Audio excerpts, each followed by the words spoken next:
ආයිබෝන් ඔයාලට කුසලා simple life මගේ YouTube channel එකෙන් අද මම ඔයාලට පතෝල වෙනස් විදියකට ඒ වගේම ගොඩාක් රසට හදාගන්න විදියයි වීඩියෝ එකකින් කරන්න යන්නේ. ඉතින් පතෝල එක විදිහට කිරි දාලා වෙපුවාම ගොඩක් වෙලාවට කන්න කැමති. පුංචි අය විතරක් නෙමෙයි ලොකු අයත් කන්න කැමති.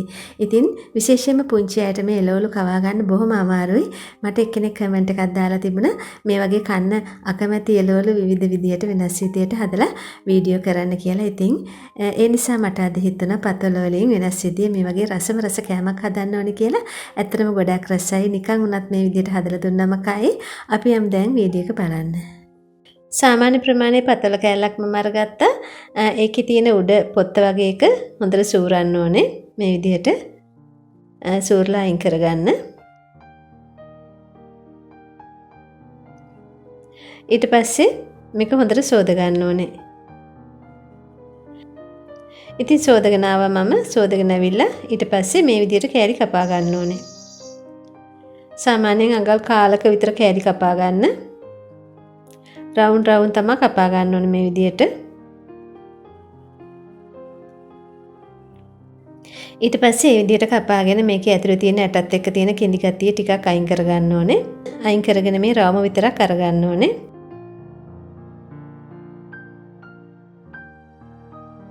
ඉතින් ඒ විදිහට මම කපාගෙන ඇට අයින් කරගත්තා. මේ තියෙන කපාගත්ත ටික. ඉතින් ඊට පස්සේ මම බිත්තරයක් කඩලා දා ගන්නවා මේකට. බිත්තර නැත්තම් ඔයාලට නිකන් හදා ගන්නත් පුළුවන්. බිත්තර කන්න නැති අයත් ඇති. ඒ අය නිකන් හදා ගන්න. ඊට පස්සේ ටිකක් මේක තට්ටු කර ගන්න ඕන ගෑරුප්පකින් හරි වික්ස් එකකින් හරි මේ විදිහට පේන යනකම්. මම කහ කුඩි චුට්ටක් එකතු කරනවා තේ හැඳි කාලක් විතර. ඒ වගේම ලුණුත් එකතු කරනවා තේ හැඳි භාගයක් විතර. ඊට පස්සේ මේක හොඳට ගහ ගන්න අතින් ටිකක් මේ විදිහට. දැන් මේකට අවශ්‍ය වෙන කෝන් ෆ්ලවර්. ඉතින් කෝන් ෆ්ලවර් මේස හැඳි 3ක් මම එකතු කර ගන්නවා. ඉස්සෙල්ලාම 2ක් දාලා බලනවා ඇතිද කියලා. ඉතින් මේක හොඳට පතෝල කෑලි වල දැවටෙන ප්‍රමාණයට උපු ප්‍රමාණයට දිය කර ගන්න. ඔයාලට කෝන් ෆ්ලවර් පිරිමහ ගන්න පුළුවන්. මේකට පාන් පිටි ටිකක් එකතු කළොත්. කෝන් ෆ්ලවර් මේස හැඳි 2යි පාන් පිටි මේස හැඳි 2කුයි දාලත් මේක හදා ගන්න පුළුවන්. හොඳට මේක මිශ්‍ර කරගන්න මේ විදිහට. ඊට පස්සේ බලන්න කෑල්ලක් දාලා දැවටෙනවද කියලා. දැවටෙනවා මදි නම් තව කෝන් ෆ්ලවර් මේස හැන්දක් විතර එකතු කරගන්න. ඉතින් ඔයාලා බිත්තර කන්න නැති එක්කෙනෙක් නම් වතුර ටිකක් දාලා මේ ලුණු කහ ඒ වගේම කෝන් ෆ්ලවර් දාලා දී කරගන්න උකු බැටර් එකක් හදාගන්න. පාන් පිටි දිනුනා පාන් පිටි ටිකකුත් දාගන්න. එතකොට බිත්තර ඕන නැහැ. දැන් හරි. ඊට පස්සේ මම මෙහෙම පතෝල කෑලි ටිකක් දාලා හොඳට මේකේ දවට ගත්තා.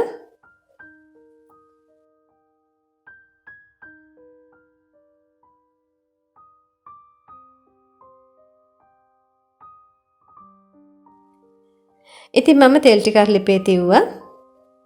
ලිපේ තියෙන රත් වෙනකොට මේවා දාලා මේ විදිහට බෙද ගන්න ඕනේ.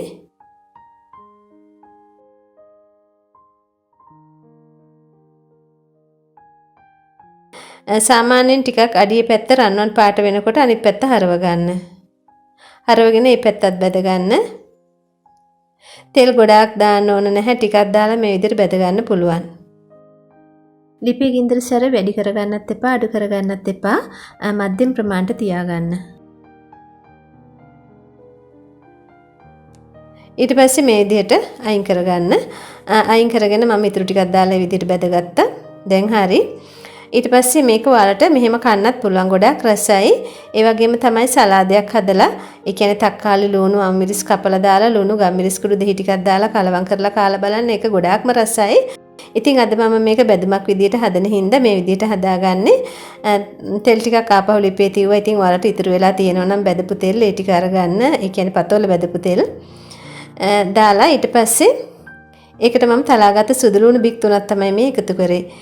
ඊට පස්සේ කරපිංචා ඉති 3ක විතර කරපිංචා තියෙනවා. ඒ වගේම බීලුණු ලොකු ගෙඩියක කෑලි මේ විදිහට කපා ගත්තා මම.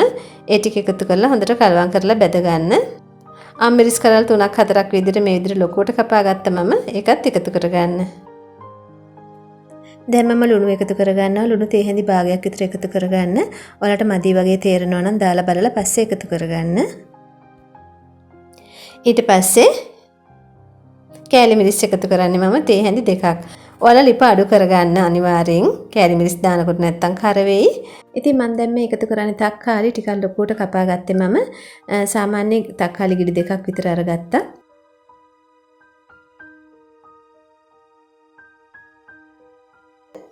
ඊට පස්සේ හොඳට කලවම් කරගන්න. බැදගත්ත පතෝල කෑලි ටික දාලා මේක හොඳට කලවම් කරගන්න. ඉතින් ගොඩාක් ලේසි ගොඩාක් රස කෑමක් මේක. ඔයාලගේ චූටි දූලා පුතාලා ගොඩාක් කැමති වෙයි මේකට. ඉතින් මේක හදපු හැටි කනව නම් තමයි හොඳ. මොකද ටිකක් වෙලා තියුවහම මේක ටිකක් ක්‍රිස්පි ගතිය නැති වෙලා මෙලෙක් වෙන්න බලනවා. මොකද පතෝල කෑල්ල හොඳටම බැදුනේ නැහැ. හොඳටම බදින්නත් එපා. මොකද පතෝල කියන්නේ අමුයෙන් උනත් අපිට කන්න පුළුවන් එළවලුවක්. ඔයාලා දන්නවා ඇති. පතෝල සලාදත් හදලා කනවා අමුයෙන්. ඉතින් හොඳටම බැදුනහම මේකේ තියෙන පෝෂණ ගුණයත් විනාශ වෙනවා. පතෝල කියන්නේ ගොඩාක් පෝෂ්‍යදායී එළවලුවක් අපිට ශරීරයේ ප්‍රතිශක්තිය වඩවන්න, ඒ වගේම ශරීරයට අවශ්‍ය තන්ත්‍ර ලබා දෙන්න, ශරීරයේ සැහැල්ලු කරන සෞම්‍ය කරන එළවලුවක්. ඉතින් ඒක ගොඩාක් වෙලා තම්බන්න. එතකොට තෙලේ බදින්න ඕන නැහැ. අපි තවරුපු පිටි දවටනේ රන්වන් පාට වෙනකම් බැදුනම ඇති.